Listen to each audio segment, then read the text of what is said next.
स्थानों पर बंगाली भाषा में साइन बोर्ड अनिवार्य कर दिए गए हैं। नगर निगम ने 30 सितंबर तक का समय दिया। उल्लंघन करने वालों पर कार्रवाई की चेतावनी दी गई है कि अगर पश्चिम बंगाल में बांग्ला भाषा में साइन बोर्ड नहीं मिलते हैं कोलकाता नगर निगम के सर्कुलर के मुताबिक, तो कड़ी कार्रवाई की जाएगी।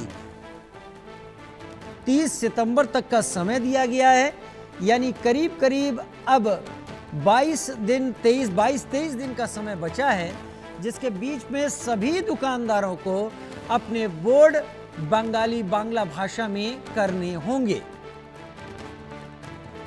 महाराष्ट्र से उठी चिंगारी अब धीरे धीरे देश के दूसरे हिस्सों में फैलनी शुरू हो गई है।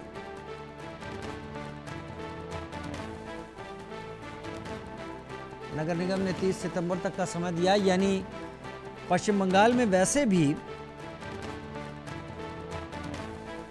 भाषा के मामले में अंग्रेजी या बांग्ला ही चलते थे ज्यादातर, लेकिन जो लोग इसके अलावा भी भाषाओं का इस्तेमाल कर रहे थे उनको भी बांग्ला भाषा में बोर्ड लगाने का नोटिस दिया गया है। महाराष्ट्र के बाद अब भाषा विवाद किस तरीके से पश्चिम बंगाल में तूल पकड़ता है, ये वाकई देखने वाली बात होगी।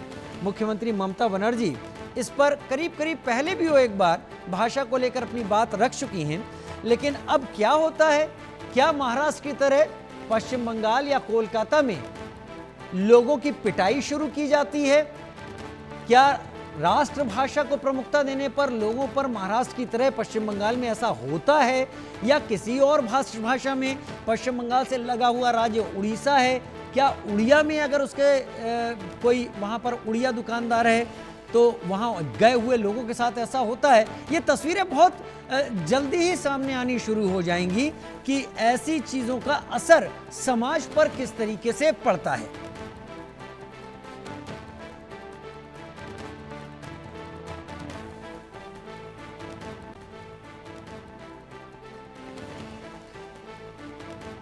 रैनिक दत्ता और उनेजा गढ़िया हमारे साथ, दो सहयोगी हमारे साथ इस वक्त जुड़ गए हैं। रैनिक पश्चिम बंगाल से और उनेजा गढ़िया हमारे साथ महाराष्ट्र मुंबई से इस वक्त जुड़ी हुई हैं। पहले रैनिक मैं आपका रुख करूंगा, क्योंकि हम सब लोग जानते हैं महाराष्ट्र में क्या हुआ। इस बात का एक्सपर्ट लोग और बहुत सारे लोग अंदेशा जता रहे थे जब अपनी तरफ से बात रखते थे कि केवल मराठी न बोलने पर लोगों को पीट दिया जाता है। हालांकि ये घटनाएं 7-8 करोड़ की जनसंख्या में बहुत ज्यादा नहीं कही जा सकती, लेकिन इससे दहशत फैलती है। क्या इसका आगे असर होगा? क्या पंजाब में जाने वाले पर पंजाबी पर जोर दिया जाएगा, या आंध्रा में या केरला में, तमिलनाडु में ये चीजें थी लेकिन कभी पिटाई जैसी चीजें नहीं आई। लेकिन अब पश्चिम बंगाल में अगर कोलकाता नगर निगम 30 सितंबर तक बोर्ड अनिवार्य कर रहा है, इसका क्या असर हो सकता है? क्या कट्टरता वहां भी बढ़ सकती है भाषा को लेकर? रैनिक, आपकी बात हुई होगी लोगों से।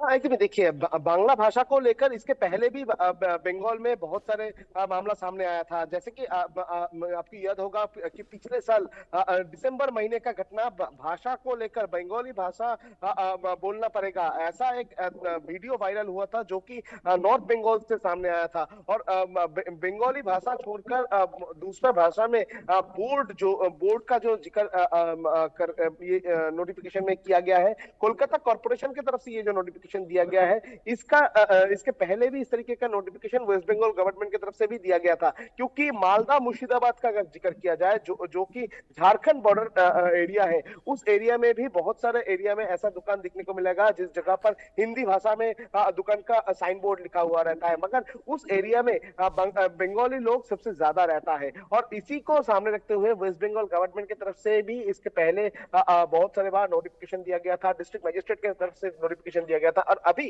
कोलकाता म्युनिसिपल कॉर्पोरेशन की तरफ से ये नोटिफिकेशन जारी करते हुए बताया गया है कि 30 तारीख के अंदर कोलकाता म्युनिसिपल कॉर्पोरेशन के अंडर में जो भी दुकान है, जिस दुकान में बंगाली छोड़कर दूसरे भाषा में साइन बोर्ड लगाया गया है, वो उसको चेंज करके बंगाली भाषा में बोर्ड करना पड़ेगा, बंगाली भाषा रखना पड़ेगा बोर्ड में, ऐसा नोटिफिकेशन दिया गया है। जैसे कि आप जिक्र कर रहे थे कि महाराष्ट्र में जो घटना घटा है उसका असर बंगाल में हो रहा है, होगा कि नहीं, उस तरीके का घटना बंगाल में होगा कि नहीं। मगर ये जो बंगाल का अगर बात किया जाए तो बंगाल में इसके पहले भी बंगाली भाषा को लेकर विवाद जारी है। दूसरी तरफ अगर देखा जाए तो बंगाली भाषा को लेकर ममता बनर्जी भी शामिल है, तृणमूल कांग्रेस भी शामिल है, और कोलकाता कॉर्पोरेशन का मेयर जो कि वेस्ट बंगाल गवर्नमेंट का एक मिनिस्टर भी है, उनकी तरफ से भी बंगाली भाषा को लेकर इसके पहले बहुत सारे बार बयान दिया गया था। और अभी एक तरफ जब विधानसभा में ममता बनर्जी की तरफ से बंगाली भाषा को लेकर लड़ाई किया जा रहा है, ममता बनर्जी बंगाली भाषा में बोलने के लिए जोर दे रहा है, बंगाली माइग्रेंट वर्कर्स को लेकर रास्ते में उतर रहे हैं, बंगाली माइग्रेंट वर्कर्स को सपोर्ट करते हुए बीजेपी को निशाना कर रहे हैं। ठीक उसी सिचुएशन में बंगाली भाषा का ये जो नोटिफिकेशन कोलकाता कॉर्पोरेशन की तरफ से मेयर फिराद हकीम की तरफ से ये नोटिफिकेशन जो जारी किया गया है, इसमें एक बात तो स्पष्ट हो चुका है कि तृणमूल कांग्रेस की तरफ से बंगाली भाषा विवाद को, बंगाली भाषा को लेकर जो लड़ाई तृणमूल कांग्रेस की तरफ से जारी किया गया है, उसी को एक नया रूप देने का यानी रैनिक इशारा इस बात का मिल सकता है कि आगे चलकर वही कट्टरता हम देख सकते हैं, देखेंगे ये कह नहीं सकते, लेकिन देख जरूर सकते हैं जहां पर अपने अपने एरिया को लेकर डोमिनेशन की बात कही जा रही है। और ये बुरा वैसे नहीं है, हमारे देश में राज्य बटे ही भाषा के आधार पर हैं। उनेजा गड़िया मेरे साथ मुंबई से इस वक्त जुड़ी हुई हैं। उनेजा, हम लगातार चर्चाओं में, डिस्कशंस में सवाल उठाते थे कि ये जो जोर जबरदस्ती है ये कुछ दिनों की होगी जरूर, लेकिन ये अगर आगे फैलती है तो ये भारत को कंप्लीट रूप में कहीं बहुत एक चोट पहुंचाएगी। अब पश्चिम बंगाल के बाद हो सकता है आप पंजाब जाएं तो वहां पर आपको गुरुमुखी लिखनी बोलने का वहां पर हो जाए, या फिर हिमाचल जाएं तो हिमाचली, उत्तराखंड जाएं तो गढ़वाली या कुमाऊनी की बात हो जाए, बिहार, भोजपुरी, केरल और इन बाकी जगहों पर। क्या वहां पर जो चल रहा था वो अभी थमा है? क्योंकि बीएमसी के चुनाव अभी नहीं हुए हैं और उसी को ध्यान में रखते हुए लोग कह रहे थे वो सब शुरू किया गया था। बीएसटी के इलेक्शन में हार चुका है उत्कर्ष पैनल, लेकिन वहां थमाए है, वहां पे अभी भी ये चीज जोर मारती है। जी बिल्कुल, देखिए राजीव जी, ये जो आपने बात कही है, ये मैं आपको एक चीज़ बता दूं कि महाराष्ट्र में ये मुद्दा जो है ये शुरू महाराष्ट्र से ज़रूर हुआ है। 2008 की घटना है ये, जब मनसे और शिवसेना ने मिलकर मुंबई में हर दुकानदारों के पास जाकर, हर प्रतिष्ठान में जाकर इन लोगों ने साइन बोर्ड चेंज करने के लिए कहा था कि अगर साइन बोर्ड लगते हैं तो वो इंग्लिश में नहीं होने चाहिए, वो मराठी भाषा में होना चाहिए, देवनागरी में और लिपि में साइन बोर्ड लोगों को लगाने पर मजबूर किया था।